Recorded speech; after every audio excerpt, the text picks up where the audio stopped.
few days ago. Sir, this is highly confusing because what I remember, what sources are telling me, and I want to share this, is that it was on the basis of the rule that you cannot change the date of birth after 2 years of joining service that the Attorney General reportedly advised the Defence Minister to hold on to the 1950 The Attorney General has taken no such argument. He has taken the only argument that the Honourable Attorney General has taken is that the predetermined line of succession has to be maintained. And I said that. Now, gentlemen, I want to also say one thing. This is really ridiculous. It is scandalous. We are getting rebuts. Tehseen Poonawalla first, and after that I'm coming to Air Marshal Ahluwalia because I want the contrary perspective. Yes, Tehseen Poonawalla, where do you stand?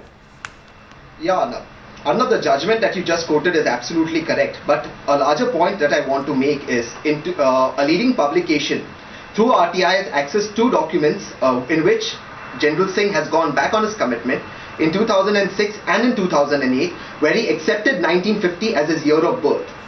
Now, to me, as a civilian, I think that this is unfortunate. This is not a matter of honor and integrity.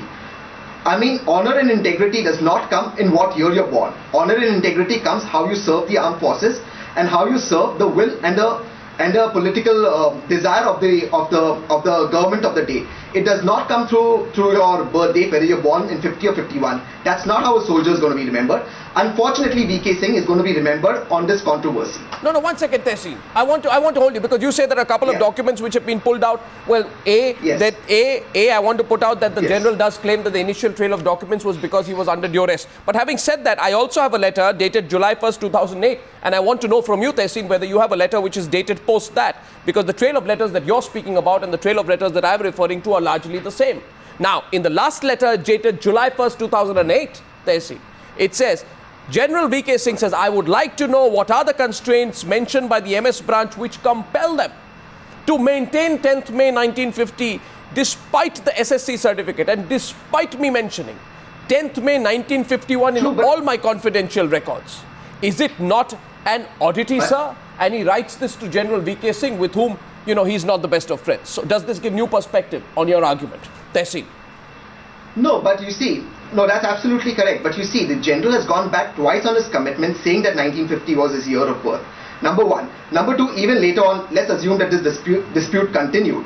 General VK Singh accepted all his promotions based on 1950 as his year of birth.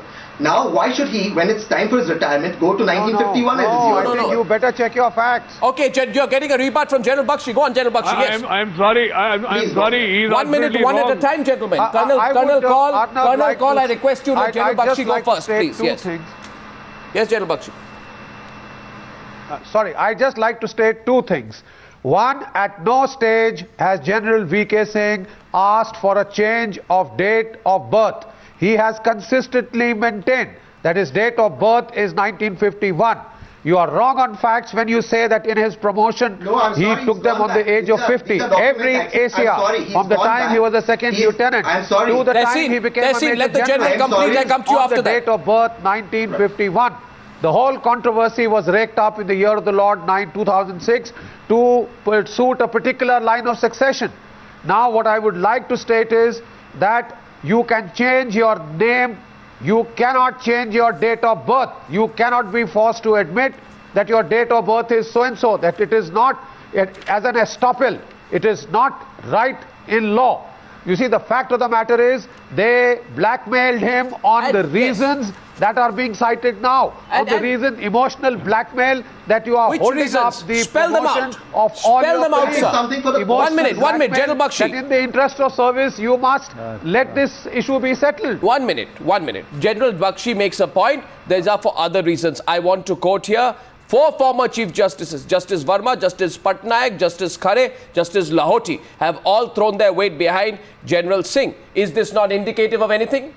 Air Marshal Ahluwalia? And General Air Marshal Ahluwalia. One more point, sorry sir. The other point I'd like to make is that look at what Justice Verma says. I know of very few jurists, who would command, and a few who would command the same measure of respect as Justice J.S. Verma for his probity, his integrity, and, his non-biased nature.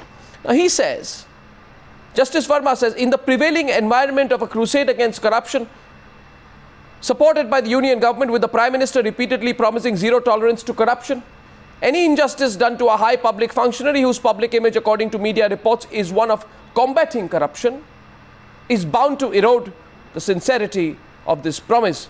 He also says, I wonder what was the occasion for any further opinion on the subject. That is, after the law ministry stating that the correct year of birth is 1951, unless someone concerned found it inconvenient to accept it. Now that the general has taken the government to court, all these questions will be asked even more. Marshal Ahluwalia, the government has thrown open a can of worms in this case.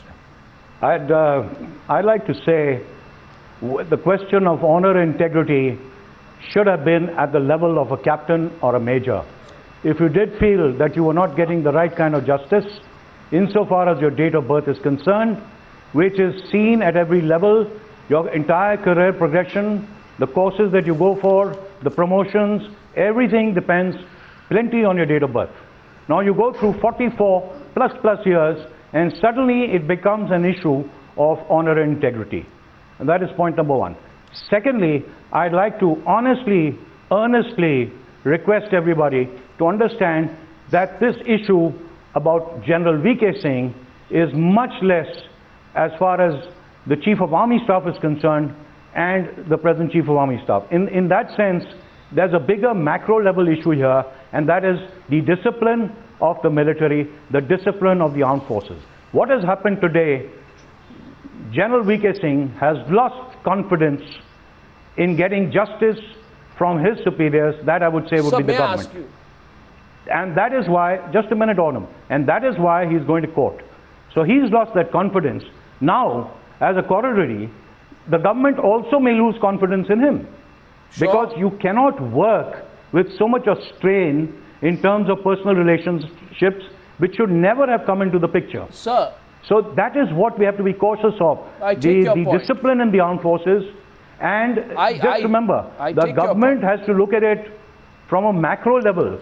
There are hundreds of applications that come of a similar nature. And the whole root cause is getting no merit and date of birth. I take your point, but you see, when the government of India gets locked into a battle, Tehseen, I know you want to come in.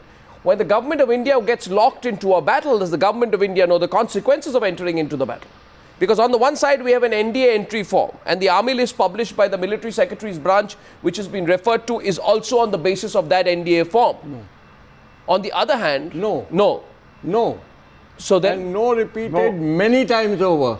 At the NDA, at the IMA, by his regiment, by the AG, MS Branch has nothing whatsoever to do with his date of birth.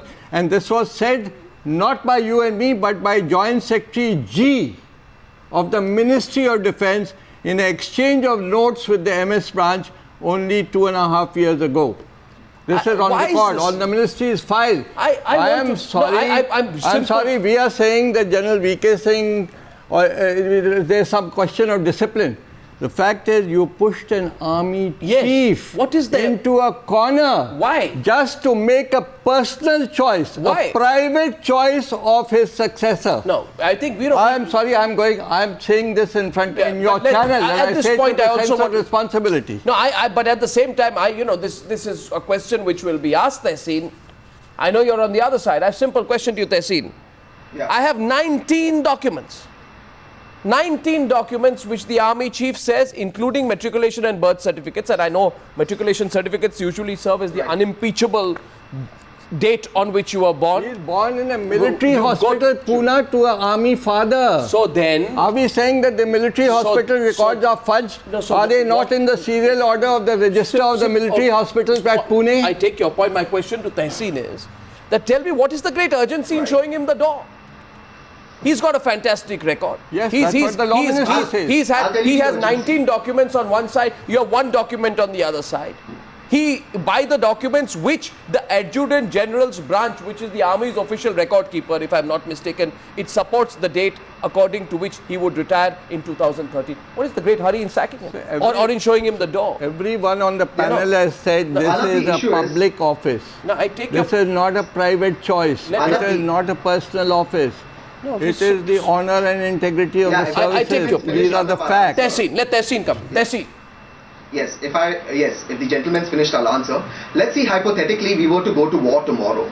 Are we going to have an army chief who's squabbling with the government and then he's going to lead the armed forces?